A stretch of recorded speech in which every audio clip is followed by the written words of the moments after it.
Hi, I'm Ben with the Schoppee Farm. This is my brother Matt. He's already been in a couple of videos. He was nice enough to do a couple drinks when we started harvest. And we also made a post. We need to do that again. I know we do, but now that we have something resembling a life again and we're not harvesting, we can do that. Drink. So maybe we'll do that today. Yeah. So one of our more popular posts has been about Matt's dog Forza, who is right here, and Barbosa. I don't know where he went. He just walked off. He's camera shy today. That's very unusual.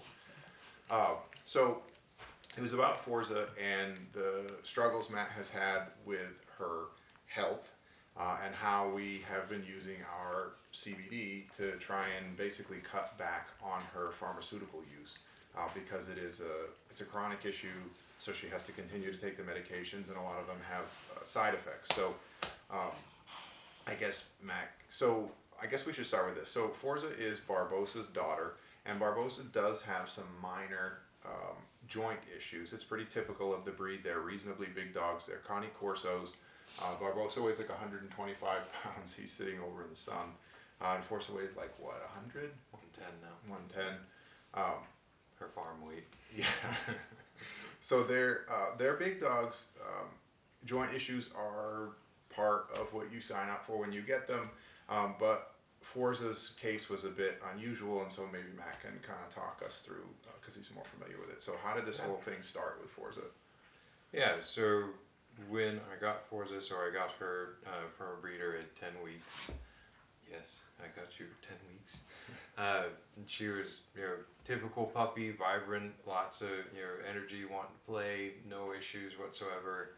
And then right around, I'd say 8 months or so, she started getting this like odd limp.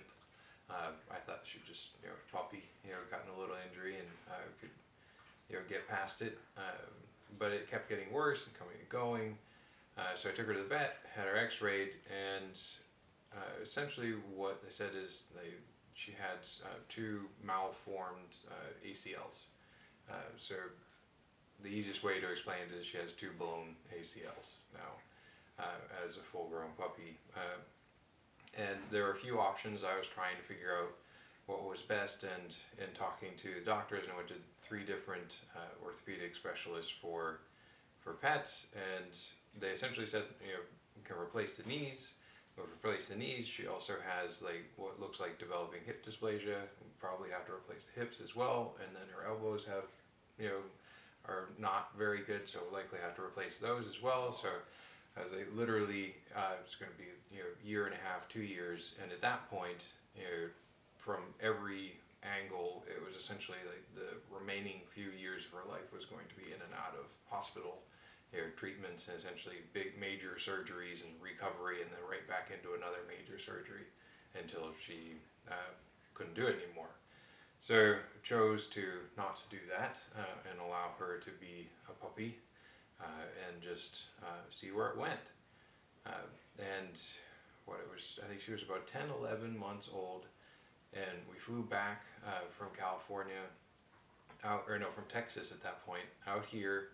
And she was out playing with the dog right before we were to get on a flight to go back, and she couldn't walk at all. I almost had to carry her, through the airport in order to get her back to Texas.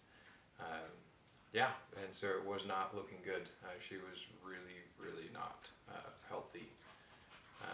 But yeah, then started her on NSAIDs, some very heavy NSAIDs, as well as some narcotics as well to help with the pain. We got her so she was walking a little bit. And at that point I had another Corso for a little bit. It was kind of like puppy PT, essentially. Got her back on her feet, and I think just how stubborn these dogs are, she was not going to be replaced by another dog. So yeah, she got better, slowly got better, but essentially what I found out is after trying to work with the medications is I kept trying to take the medications down, and then she couldn't walk. And so I was on heavy doses of narcotics as well as an NSAID. Like it was, and of course that deals with liver function issues, like all kinds of other side effects. Yeah, all the long-term issues with NSAIDs especially. Yeah, it was long-term usage. Like there was no way that this was going away, right? It's not something that was getting better. It was structural to the way her bones were formed. It was either surgery or long-term heavy narcotics. And so that's one of the good things about the use of CBD is that it appears for long-term stuff like this, it doesn't have the side effects that NSAIDs do. So it was actually when she was here, so she came back and stayed with me for a while you were gone, and I started cutting her medication, her pharmaceuticals back, and giving her more and more of our CBD. And this is before we were making our dog treats. We were just using our extracts. And some CBD from a friend in town actually, and slowly but surely kind of figured that stuff out. Yeah, it seemed to start working, and then when I came and picked her up, it essentially just took time and a lot of figuring it out, just cutting back a little bit here, watching her, seeing how it worked. Also, obviously depends on her activity level. Fast forward to today, she's on a quarter of the NSAIDs that she used to use. Actually, I think, or at least was regularly used. Never uses a narcotic anymore, and uses the CBD, and you wouldn't know. She acts just like a normal puppy, runs and plays, rolls all over the place, plays rough with Barbosa. And she's just like a normal puppy, and this is 4 years after she was getting to the point where she could barely walk. That's pretty awesome. I didn't realize it was quite that much. So she's on 75% less of the NSAIDs then. That's pretty cool. Yeah. So how much is she taking of our CBD at this point? Yeah, so it depends on her activity level. It's interesting. So I found with the CBD treats for Forza, one treat twice a day seems to not do too much. 2 treats twice a day seems to kind of make her a little bit sleepy but good. And 3 treats, she acts like a puppy. So I usually will do 3 treats in the morning, 2 treats at night. It's just it's playtime for the day, and then kind of relaxed time for the evening. But she definitely had varied reactions to the different dosages. It's not just a steady she gets better or less or more. It's different, very different. It's either energy or kind of a little bit sedative. That's actually a really good thing to talk about. So that's typical.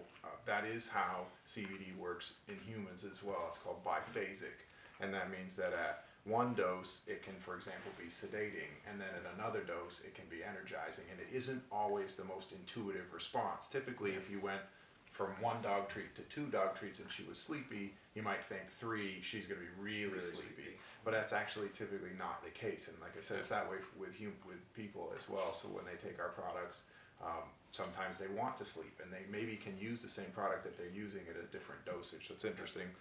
So Barbosa also uses our dog treat. So he doesn't have the extent of the injuries that Forza does, but they certainly are hereditary injuries because he has the same issues with his knees especially.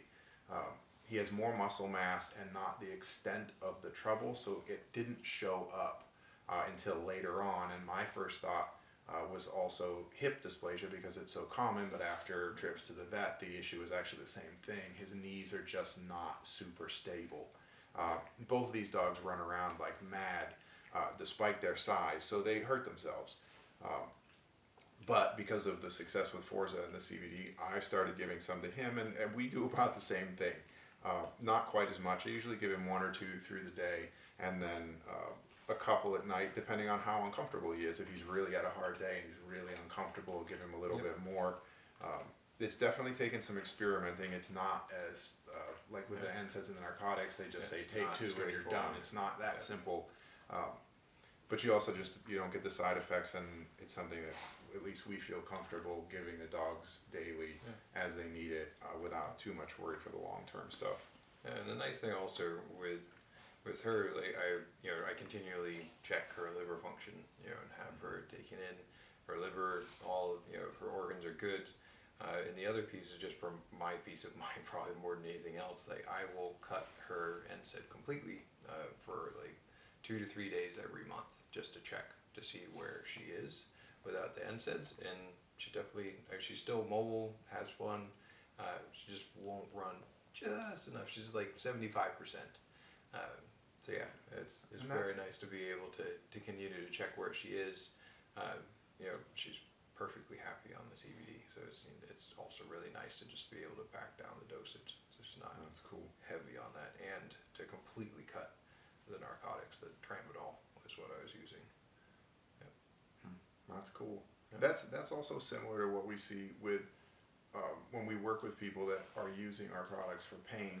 A lot of times they can eventually work their way off of the pain medication, but a lot of times they can't. They end up just working back a significant amount, which is, in and of itself, I think, a pretty good thing given the potential side effects, especially for long-term use. So, yeah, from what cool. I understand, with the difference between the tramadol and then the galliprant is what I give here is the NSAID. The NSAID is more anti-inflammatory and less of a pain, whereas obviously the tramadol is a heavy painkiller, and so she's completely off painkiller. It's just, significantly reduced on the inflammatory or the anti-inflammatory. So that's cool. I didn't know you were still testing her liver function. That's neat too. So those are our dogs, and they're right here. Barbo, come on. He's busy. Barbo. What was that? Hey, are you in there? Come on. Come here. Come on. Get up. Sit. They've been out swimming and they're tired. Come on. So these are the two guys. And we've had company, which they of course have to check out, but they do pretty well. So Barbo is, I think he's more than 8. He's pretty old for a big guy. And Forza is like what, 5 now? Sit. YouTube. Okay, All right. Yeah, they're interested in everything that's going on. Okay.